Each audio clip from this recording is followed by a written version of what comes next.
Greetings, ladies and gentlemen. Welcome back to another video. I apologize for the lack of uploads. It's been kind of crazy week. Had a lot going on. I've just been tired, so I do apologize for that. But now, no more delays. Let's continue on with the Sword Art Online Marathon because the brand new movie Aria of a Starless Night will not debut this Friday, but the next Friday in theaters.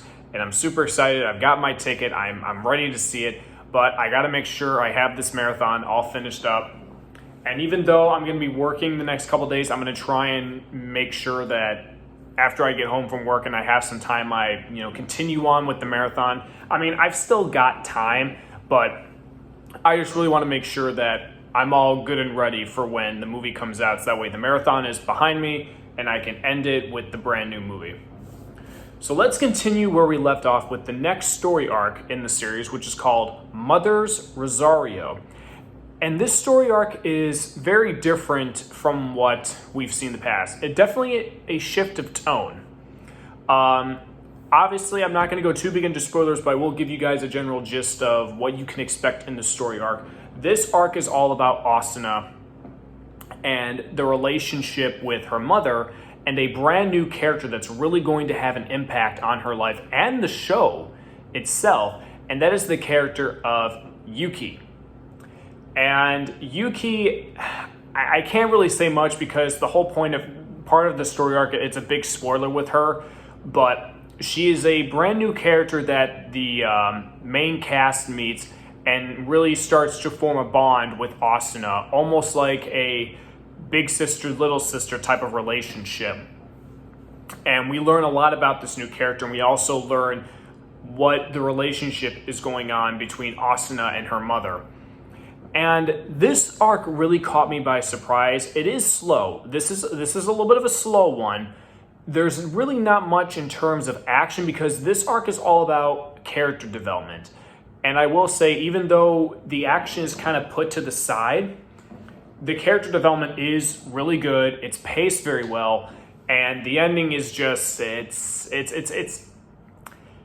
I can't say because it's heavy with spoilers. But I mean, I know I'll be able to talk about it in the future, but not in this video. But just take my word for it. Slow pace, but a very this is hard. This is hard because I can't really, for this story arc in particular, I can't really talk about the ending itself because it's a big spoiler. But it's a good story, and this character Yuki really has an impact for not just for Asuna, but the story itself.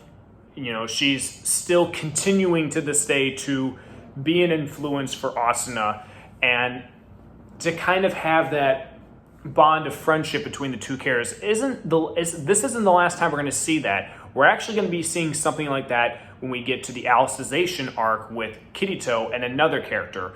But this is the first time we're actually starting this sort of like bond of friendship, but it's between Asuna and Yuki. So that's all in terms of story of all I can really say without getting into spoilers. But even though, again, the action is put to the side, I did enjoy this one because of the character development. I like being able to learn more of these characters' backstories, especially with, Asuna. Even though for me personally, and I know I'll touch on this in other videos, I really want to know more about Kirito's backstory because I think there's a big mystery with that. But for this one, we learn a little bit more about Asuna. And, we've known in the past that she comes from a very rich family. And from the Fairy Dance arc, we know that her father and Kirito are pretty much on good terms. Like, the father is a pretty good guy. But we've never heard much about her mother.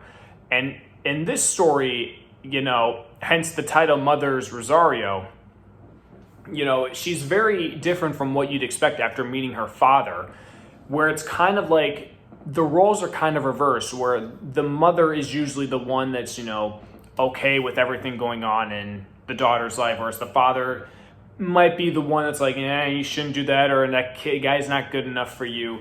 So we kind of have a reversal here where it's now Asuna's mother that's the one that's like, no, you need to do this, don't be with that guy, all that good stuff. But in terms of visual wise, it's still the same as it's been since the beginning. We're not going to get into a visual buff until the next thing we talk about, which is going to be the actual first movie that debuted in theaters. But even then, the animation still holds up for what it does. It's still breathtaking. The music is great. It's such a great character development story. Besides some slow parts here and there, it does. There is something that happens at the end of this arc that plays, again, a very big role in the next big story arc. Not necessarily the movie, which is what we're talking about next, but the Alicization arc, which is something that I can't wait to talk about. It's just going to be, it's going to be great. But overall, the story ends with just a little bit of a tease about what you can expect in the future. But then again, though, and this is another arc where, you could watch it and finish it and be like, again, they could actually end the story there. But, there's still more to this great grand story that I can't wait to see, that I'm currently reading right now. Because I believe the final story arc is being written right now, and we have the first 2 books available in the US to read. But that's for another time.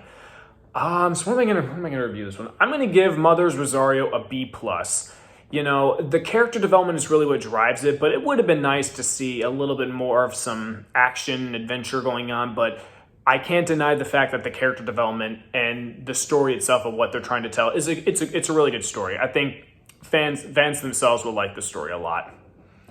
And yeah, that is Mother's Rosario.